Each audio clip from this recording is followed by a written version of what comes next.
I'm going to show you how to draw brown hair with luminance colour pencils. My name's Gemma and I want to help you improve your art skills. If it's your first time here, don't forget to click the subscribe and the notify bell so you never miss an art tutorial. Today I'm going to show you how to draw brown hair with coloured pencils.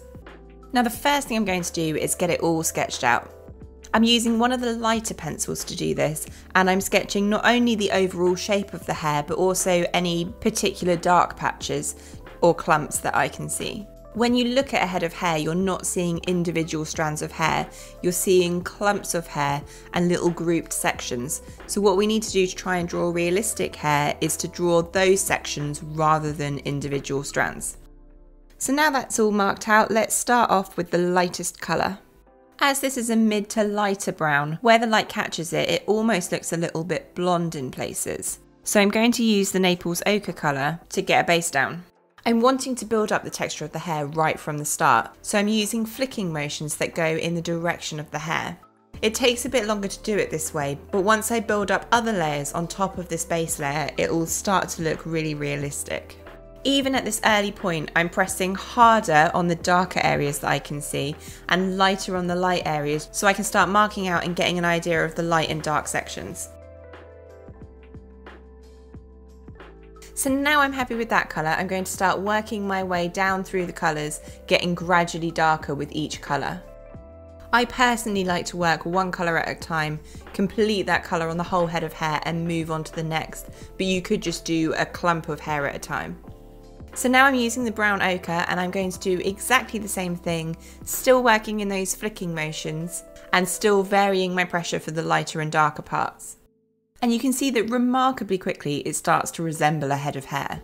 You can also see my clumps of hair starting to become more apparent. The beauty of working from the lightest colour to the darkest and gradually building up is that if you make a mistake or something doesn't look right, it's very easy to go over the top of it with a darker colour and correct it. Whereas if you went in dark at the start and you made a mistake, there's very little you're going to be able to do to cover that up. The lighter colours don't cover the darker colours, so you do need to make allowances for that. Now I'm going to continue adding to the layers and start using the darkest brown that I have in this set, which is the Castle Earth. Now this particular head of hair is actually much lighter at the top than it is at the bottom, particularly around the face. There's some areas of quite dark shading. So most of the pencil strokes that I'm using are particularly around that bottom area, but I am still doing odd little bits around the top. Just add some framing and some texture up there as well. You can see at this point, I wouldn't say it's looking realistic at all, but as I've said before, it's all about creating layers and building up the texture bit by bit, so I wouldn't expect it to look realistic at this point. Drawing hair isn't a speedy process, you do expect it to take a little while. This one took me 3 hours, but I personally quite enjoy drawing hair. I find it nice and relaxing, and I do think that if you're relaxed when you're drawing it, it does show through in the finished piece. So now I've added this colour in, it's looking a little bit better but hasn't got anywhere near the level of contrast that I need. So I'm going to start adding in a couple of greys. I'm first off going to use a light grey. Where there's areas of shine on the hair, it kind of comes through as light grey. So I'm going to add a couple of patches on that, particularly at the top where the light is shining, and then I'm going to move on to adding a dark grey. And for this I'm using the slate grey. Now you might find this a surprising colour to use for brown hair, but once I go back through and put the lighter colours over the top of this colour, it'll take away from the grey and start to look brown and just create the darker areas that I need. Now you can see that I'm using this colour a bit more sparingly than I have with previous colours, and I'm mostly focusing on the darkest areas, which is particularly around her face and neck where you can see the underside of the hair and where there's shadows that have been created. Now I'm going to move on to the darkest colour I'm going to use for this hair, which is black. If I was doing a lighter colour hair, I wouldn't use black as the darkest colour.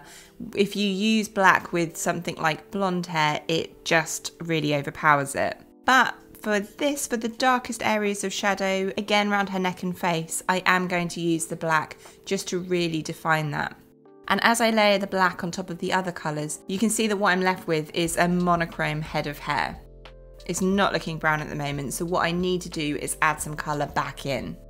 So I'm going to work my way back through the colours I've already used and go over the top of these darkest colours.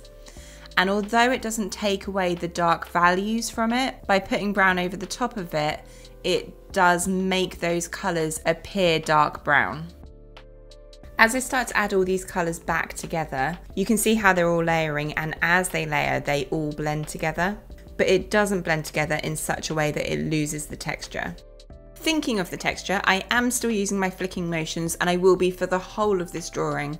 And particularly now I'm getting towards the top layers of the drawing, I'm making sure that my pencil is really sharp. And although I have been making sure it's sharp throughout, I've been sharpening it even more often as I get towards the end here.